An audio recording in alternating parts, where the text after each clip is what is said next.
여야의 정치 고수들과 함께 뉴스의 미래를 예측해보는 시간입니다. 뉴스 게임 예측의 달인 두 분 모셨습니다. 국민의힘 김성태 전 원내대표 그리고 민주당 최재성 전 정무수석 어서 오십시오. 예, 안녕하세요. 안녕하세요.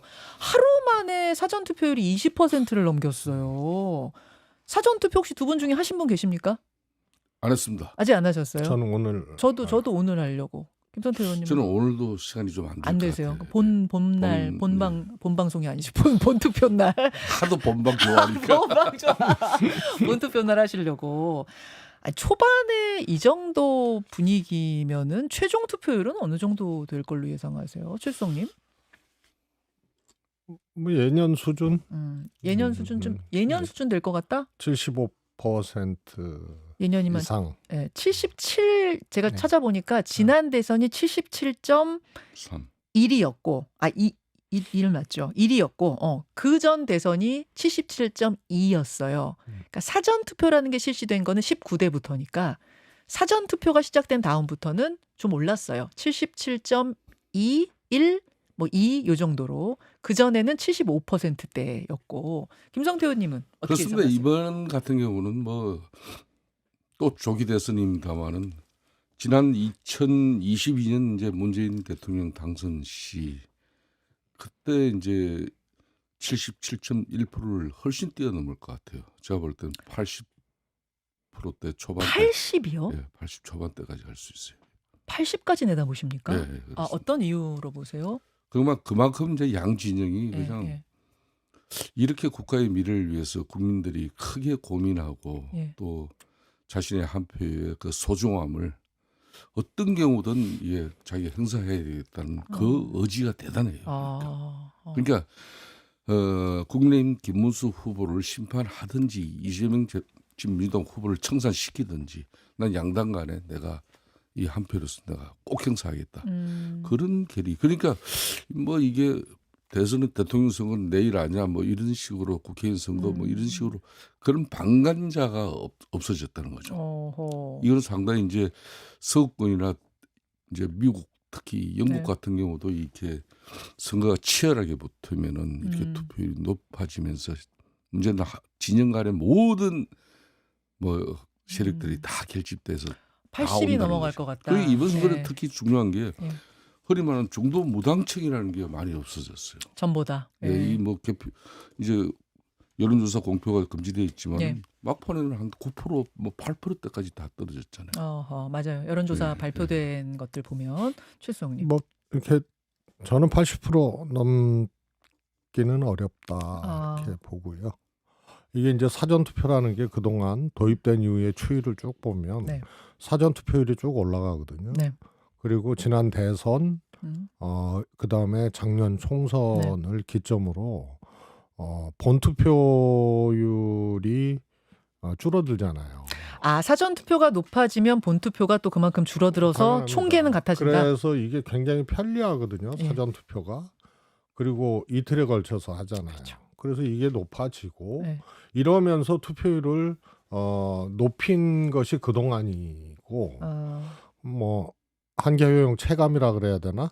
이게 이제 더 투표율을 높이는데 사전 투표가 기여하지는 않습니다. 그냥 원래 할 사람이 먼저 하는 정도 효과다 이렇게 보시는 거고. 그리고 투표율을 높였던 효과가 있었어요. 사전 투표율이. 그렇죠. 올렸죠. 예. 그러나 이걸 계속 그렇게 투표율을 높이기에는 이제 좀 한계가 온 거다. 알겠습니다. 뭐 두고 보면 될 것 같아요. 놀러 가시려고 좀 미리 한 건지 아니면 정말로 열기가 어느 때보다 뜨거워서 조금이라도 더 올라갈지 이건 좀 보기로 하고 오늘 뉴스게임은 대선 전 마지막 시간입니다. 그래서 21대 대선 전 과정을 돌아보면서 총정리하는 시간을 한번 가져보려고 해요. 자, 준비되셨습니까? 출발하죠. 탄핵이 확정된 날이 4월 4일이고 대선 본투표일이 6월 3일이니까 딱 2달간의 레이스였습니다. 후보자들도 국민들도 모두 정신없이 압축적으로 보낸 2달인데요. 지난 2달의 선거 과정을 하나의 키워드로 정리해 본다면 두 분은 어떻게 하시겠습니까? 김성태 의원님. 희대의 막장 드라마. 희대의 막장 드라마. 최수성님. 개탄을 금치 못하는. 개탄을 두 분 다 이제 부정적으로 가져오죠. 2번 문제 갑니다. 짧은 기간이니만큼 3번의 TV 토론은 후보들의 면면을 확인할 수 있는 중요한 기회였습니다. 3번의 토론 총 6시간 가운데 베스트 인물, 워스트 인물을 각각 꼽아주신다면요. 김 의원님. 예, 베스트도 이준석, 워스트도 이준석. 베스트, 워스트 다 이준석 후보. 최수성님. 뭐 제 눈에는 이재명 후보인데. 베스트 이재명. 예, 이 명장면이라 그래야 되나요? 뭐 이런 것들이 잘 안 보여서 저는 베스트 없는 걸로. 베스트. 워스트는요? 워스트는 이준석. 워스트는 이준석. 이유는 잠시 후에 듣겠습니다. 3번 문제. 비록 2달간의 짧은 기간이었지만 많은 일들이 벌어졌습니다. 그리고 그 과정에서 다양한 인물들이 등장하기도 하고 사라지기도 했죠. 씬 스틸러란 말이 있습니다. 영화 속의 주연은 아니지만 주연보다 더 시선을 사로잡는 배역을 뜻하는데 여기서 질문드립니다. 두 분이 꼽는 이번 대선의 씬 스틸러는 누구인가요? 김성태 의원님. 저는 민주노동당 권영국 후보를 한 표 주겠습니다. 민주노동당 권영국 후보 잠시만요. 최수성님. 뭐 한땐 주연이었었는데요. 역시 윤석열. 윤석열 전 대통령 씬 스틸러. 자, 여기까지. 키워드 뽑아오시냐고 고생하셨어요, 두 분. 고생하셨어요. 씬 스틸러. 김성태 의원님, 왜 권영국 후보입니까? 뭐 이 작지만 여전히 꾸준하게 자기 몫을 내고 있는 민주노동당. 뭐 그런 측면에서 저는 뭐 대한민국에도 제대로 된 진짜 진정 어린 진보당은 그 맥락이 유지돼야 된다고 봐요. 특히 지난 21대 그러니까 다당제로 연동형 비례제로 이제 이렇게 큰 상처를 받고 사실상 완전히 실종될 뻔했었어요. 그렇지만은 아슬아슬하게 지금 맥락을 이어가고 있는데 사실상 뭐 지금 현재 거대 제1야당인 민주당을 우리가 진보 세력이라고 지금 지칭하기는 어려워요. 그래서 저는 이번 대선을 통해서 자연스럽게 우리 국민들이 그런 진보의 제대로 된 가치를 민주노동당 권영국 후보가 잘 정립해서 그러니까 이제 뭐 토론 더 이상 없지만은 민주당 이재명 후보를 비판할 건 앞으로도 더 강력하게 비판하고 또 보수 진영의 또 김문수 후보를 비판할 거는 제대로 비판해서 그래도 이 진보의 가치라는 것은 항상 이게 뭐 민주당과 거대 정당은 뭐 보수당은 늘 다툴 수밖에 없는데 이때 제대로 된 진보 정당이 국민들에게 신선한 충격으로서 늘 이렇게 나침반이 될 수도 있는 그런 기대 때문에 저는 그래서 씬 스틸러로 꼽아주셨어요. 윤석열 전 대통령을 씬 스틸러로 꼽아오신 최수성님은? 우선 뭐 주연이기도 했었고 또 이제 감독이기도 했었던 것 같거든요. 이번 윤석열. 대선판에? 아니 이번 대선판까지.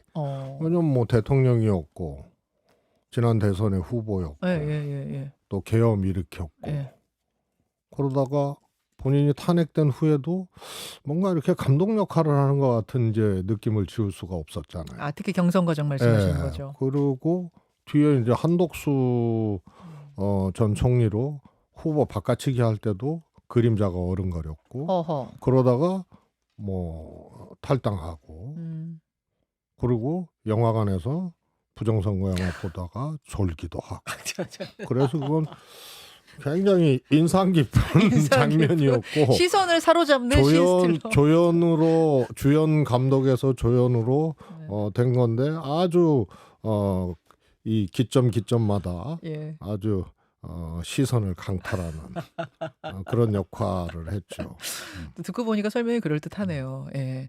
그런가 하면 2번 문제는 이제 TV 토론, 3번의 TV 토론의 베스트 인물, 워스트 인물을 꼽아달라 말씀드렸는데 김성태 의원 베스트, 워스트 다 이준석 후보 꼽으셨고 최재성 수석도 워스트 후보로 이준석 후보를 고르시는 바람에 결국은 이준석 후보 이름이 지금 제일 많이 등장을 했어요. 사실 지금 선거 막판의 최대 이슈를 만든 건 분명합니다. 어제도 이준석 후보가 기자회견을 열었고 그 후에 민주당에서도 맞대응 브리핑 했고요. 양쪽의 주장을 제가 잠깐 좀 간추려 볼까요?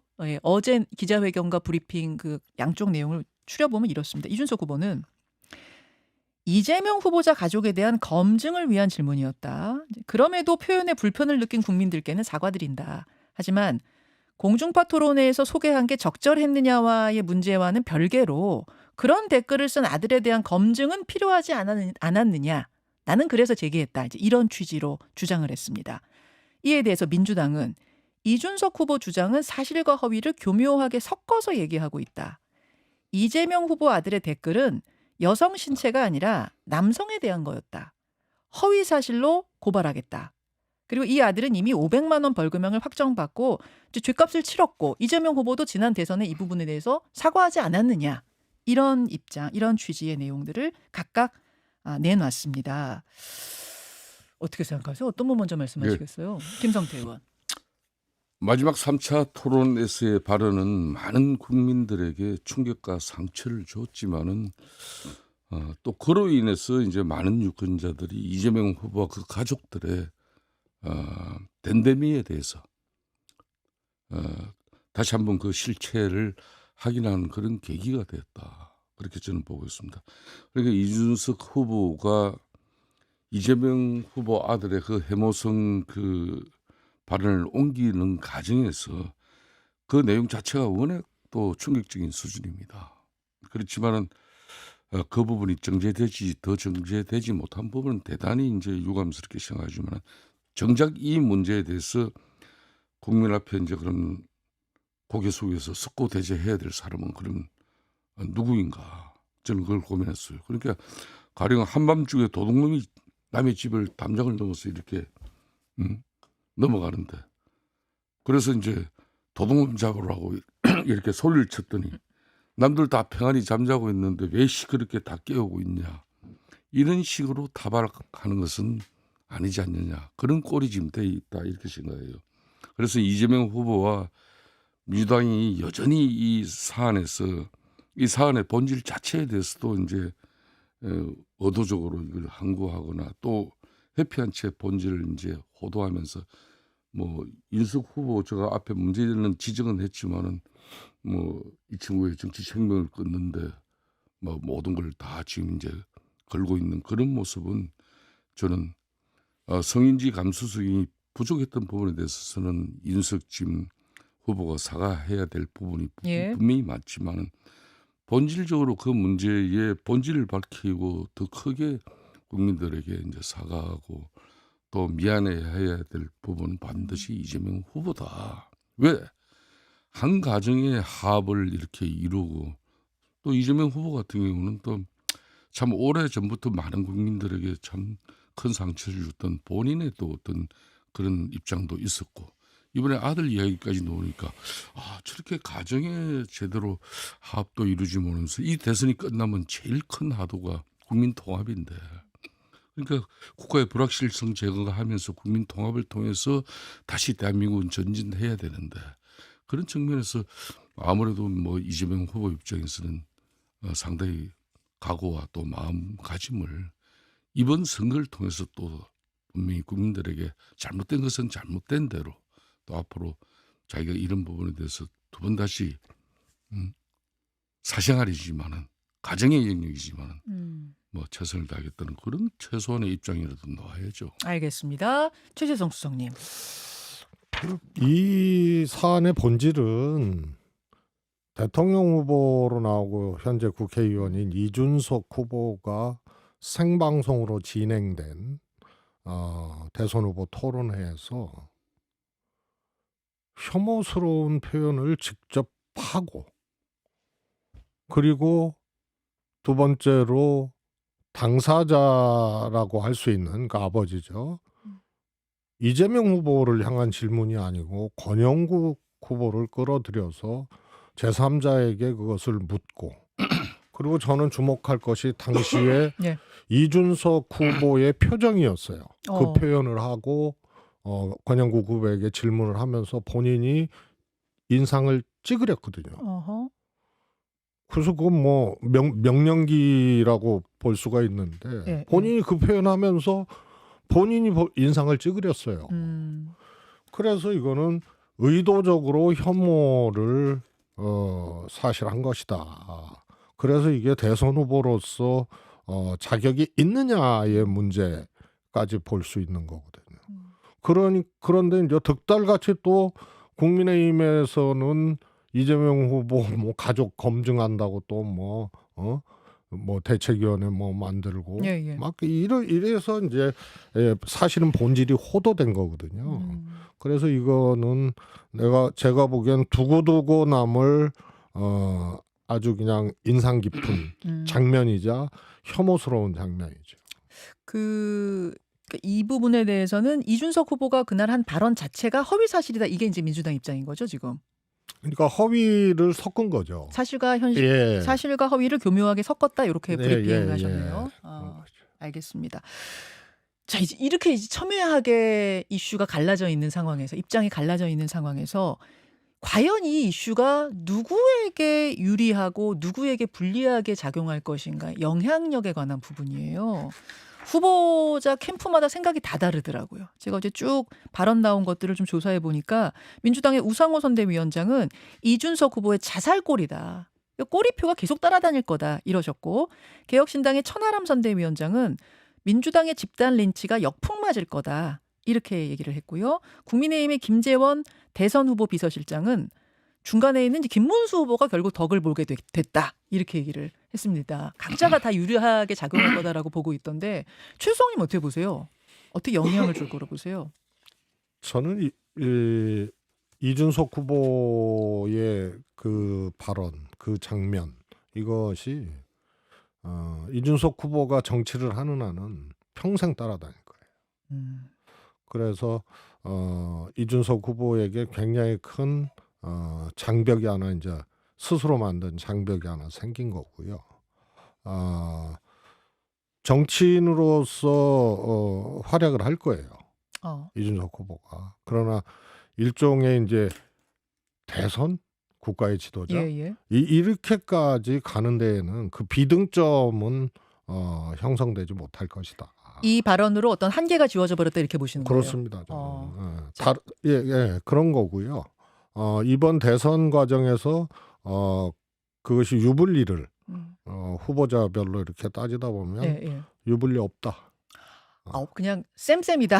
예. 소위 말하는 쌤쌤이 될 거다. 네네, 그렇습니다. 그렇게 보시는 거. 플러스 마이너스. 이준석 후보의 지지율이 파격적이면 지지율이 좀 내려갈 거예요. 그런데 이제 10% 뭐 안팎의 이런 지지율인데 이거는 분명히 타겟층이 분명하다는 얘기거든요. 20, 30대 남성이라든가 그다음에 두 후보로부터 이 지지를 못하는 그런 분들을 10% 안팎으로 이렇게 흡수를 한 건데 이걸로 크게 영향을 받지 않고요.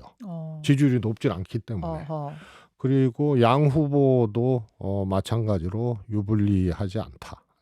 그렇게 보시는군요. 김성태 의원님? 저는 그렇게 보지 않아요. 저는 그렇게 안 보겠지. 예. 지금 이걸 뭐 어느 후보 간에 이걸 유불리 정치공학적인 측면에서 이제 표 계산을 정확하게 해낼 수는 없지만은 다만 어떻게 보면은 2021년 그때 2022년 이제 대선을 한참 앞두고 있을 때 민주당 내 경선에서 이제 또 이 문제가 불거진 거 아니겠습니까? 그래서 이제 그때는 이제 기자들이 그 이후에 그럼 이 사건이 어떻게 됐는지 추적을 해서 국민들에게 제대로 보도가 됐다면은 이 내용을 이미 알고 있었겠죠. 그렇지만 그때 당시의 팩트는 우리 아들이 그런 불법 도박 사이트에서 뭐 그걸 했는데 한 1,000만 원 정도다. 뭐 그 정도였고 그냥 그걸로 인해 가지고 이렇게 뭐 여성 희롱, 해모성 그리고 조롱 그런 뭐 내용이 그게 많이 담겨 있었는지 그걸 잘 몰랐어요. 그때는. 그렇죠. 그러니까 작년 그러니까 10월 말경에 수원지법에서 이제 결국은 이게 약식 명령으로 그러니까 이제 공소 사실 그 자체를 갖다 이제 이번에 학부에서 확인을 하니까 이제 이 약식 명령이기 때문에 이게 판결문과 같은 내용이에요. 약식 명령이라는 거는 공소장에 대해서 이의 제기를 하지 않고 재판까지 가지 않고 그냥 벌금형을 받아들이면 그게 약식 명령으로 확정이 되는 거죠. 쌍방이 다 뭐 그렇게 수용됐을 때 가능한 거고요. 그래서 판결문은 없고 공소장이 판결문 같은 역할을 한다 그런 그렇습니다. 말씀이에요? 그 법원에서는 보통 그렇게 법조계에서는 그렇게 이제 되고 있는데 그 내용에서 그러면 불법 도박한 것도 무려 2억 한 3천만 원 정도 돼요. 예? 그런 가운데 그 아무래도 인터넷 그런 뭐 커뮤니티라 공간이라고 하지만은 그렇게 입에 담지 못할 그런 정말 지금 이 문제가 된 그런 내용들이 그게 그냥 도배가 돼 있었단 말이에요. 그걸 이번에 이제 인석 후보가 그렇게 이제 앞으로 국민 통합을 위해서 일국의 지도자가 되는 그 길인데 누구나 가정사에 왜 문제가 없겠습니까? 험도 많고 많죠. 그렇지만 윤석열 전 대통령이 왜 망했냐 이거예요. 결국은 김건희 여사에 대해서 김건희 여사 그러니까 장모님이나 그 뭐 처남 이런 분들 다 그냥 검증이 이루어지지 못하니까 그 막강한 대통령 권력지니까 김건희 여사가 쉽게 말하면 국정농단뿐만 아니라 뭐 당의 운영에도 개입하고 뭐 이리저리 해서 국민의 지탄을 받은 거 아니겠습니까? 그래서 윤석 후보 입장에서도 김문수 후보 입장에서도 이재명 후보 자신이 뭐 오래전부터 아직도 그거는 뭐 영상물 두고두고도 지어내지 못한 본인도 가슴 아픈 그 상처이지만 행수에 대한 가정사가 있었지 않습니까? 형님 행수에 대한. 거기다가 이제 아들 문제까지 이렇게 나오니까 과연 이분이 진짜 대한민국의 전체 국민을 아우르고 추스릴 수 있는 그런 국민 통합의 책임자로서 될 것인가. 이걸 인석 후보는 국민들에게 이거는 반드시 공적 영역이기 때문에 검증이 이루어져야 된다. 당연히 이번 이 결과에 대해서는 저는 인석 후보 지탄은 받지만은 그 부분에 대한 이제 본질에 대해서는 국민들의 평가와 판단이 있어요. 그러면 결과적으로는 이 이슈가 막판에 불거진 게 누구에게 득이 될 거라고 보세요? 저는 그래 좀 전에 이야기하잖아요. 이준석 후보한테 크게 뭐 지금 현재 지지율에서 마이너스 되지는 않을 거라. 그렇게 보고 되려 그러면 이제 지금까지 청렴하고 청빈하게 생활을 한 김문수 후보가 상대적으로 이 이슈에서는 이재명 후보님보다는 난 득표율이 분명히 만들어질 거다 이렇게 보고 있습니다. 좀 심각한 얼굴이. 저는요. 보세요. 이준석 후보가 요것뿐만이 아니었거든요. 또 개혁신당의 뭐 해명 과정에서도 심상정 전 의원 끌어들이고 심지어는 손석희 앵커까지 끌어들여서 혐오스러운 표현을 직접 했다. 그러면 그거하고 이준석하고 뭐가 다르냐 뭐 이런 식으로 했는데 다 허위였어요. 이 사람들은 입 열면은 허위예요.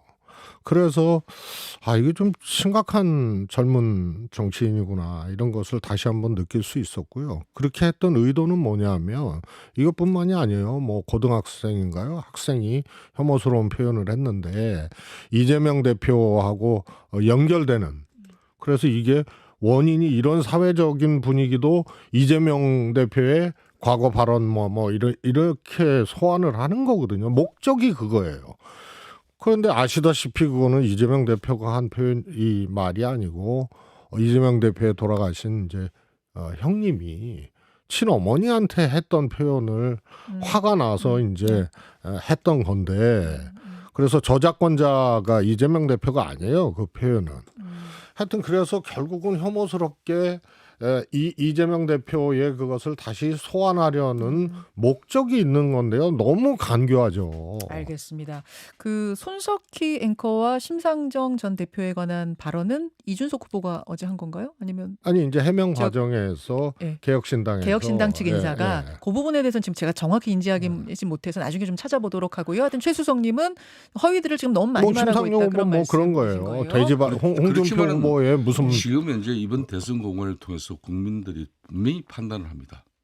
대한민국이 대중정치의 중심에서는 이 해모의 지존이 이재명 후보라는 그런 만천하의 사실 아니에요. 자 그런 가운데 12.3 비상계엄을 한 이 내란에 대한 책임 부분 이걸 갖다 이쪽에 더 크게 물을 것이냐. 안 그러면 이런 해모의 지존 이재명 후보가 이 과도한 입법 권력의 중심에 서서 사실상 정부가 제대로 작동도 하지 못할 정도로 무기력하게 만든 그런 입법 그렇게까지 가면은 이제 김문수 후보 내란 동조자부터 역사적 발언부터 김문수 후보 뭐 빨갱이 좌파 역사 부정 이런 것까지 이제 다 얘기를 해야 되고 윤석열 정부에 임명받은 가장 극우적인 사람이고 내란에 대해서 사과하라 그러니까 국무위원들 전부 일어섰을 때 혼자 꽃꽃문수해서 여기까지 온 거 아니에요? 그러니까 최수성님 그래서 다시 윤석열 같은 사람 또 대통령 뽑으면 안 되잖아요. 그러니까 그걸 왜 이재명 후보하고 이재명 윤석열 후보 같은 이런 분도 윤석열 대모에 제가 지존이라고 그러고 피고하고 그 많은 자, 같은 반열에 놓고 그리고 국민적 갈등을 제가 좀 야상시킨 가사 문제가 사람이 있다 어떻게 또 하더라도요. 대통령이 서냐고요. 아들 농사 아버지 마음대로 안 돼요. 그래요. 그게 더 문제입니까? 아니면 내란에 동조하고 비호하고 역사 부정하고 아니 그러니까 국회 이러면서 대통령 되겠다고 나온 사람이 더 문제입니까? 자, 국회 절대 입법 권력을 작년에 만들어준 국민들이 자신의 사법을 그건 국민에 대한 부정이에요. 대법원에서 파기환송 국회의원 시킨 그 임명이 유죄 아니고요. 국민의 선출로 뽑은 거예요. 대법원장 탄핵하고 대법관 줄줄이 탄핵해서 그걸 고등법원에서 결국 대선 이후에 제가 좀 끼어들어야 판결을 될 것 갖다 같습니다. 이렇게 지연시키는 그런 윤석열 정권이 정말 이거 거부권 행사한 거, 잘못한 건가? 윤석열 전 대통령 무조건 야당 대표 잘못했지만. 이렇게 털털 턴 거. 잠시만요. 최성희 잠시만요. 와, 지금 이제 대선 사전 투표까지 시작된 마당이다 보니까 두 분이 정말 양보할 수 없는 설전을 한 분이 한 말씀 하시면 반격을 안 할 수밖에 없는 상황이시라는 거 제가 이해합니다. 그래서 오늘 정말 뜨거운 설전이 막바지에 펼쳐졌는데요. 결국 유권자들이 선택하실 겁니다. 예, 양당의 주장을 충분히 알고 계시니까요. 아마 선택을 하실 것 같고 이거 이렇게 끝내면 안 되는데 오늘 말이죠. 뉴스게임 2년 동안 함께했던 최재성 수석이 오늘 마지막으로 이제 인사를 하시고 잠시 쉬십니다. 뉴스쇼 참 오래 하셨거든요. 저 양반 참 좋아하는데. 참 좋아. 막판에 아니 부자 몸조심이 하고 돼요. 거기는. 이 마지막 이 뉴스쇼 방송에 이렇게 막 엄청나게 그냥 쏟아내시네. 오늘 두 분이 다 화력을 집중해서 오늘 설전 벌이고 마지막 유종의 미를 거두십니다. 짧게 20초만 인사하시죠. 뭐 뜻한 바 있어 푹 쉬기로 했습니다. 대선을 끝으로 일단 인사 나누시고 또 다음에 만날 날을. 참 좋은 분입니다. 네, 참 좋은 분입니다. 참 좋은 분입니다. 2년 동안 함께해 주셔서 정말 감사드리고요. 최성님 가시는 앞길에 정말 좋은 일만 있기를 간절히 기원하겠습니다. 감사합니다. 그동안 고맙습니다. 감사합니다. 박수 치면서 인사 나눌까요? 예. 고맙습니다.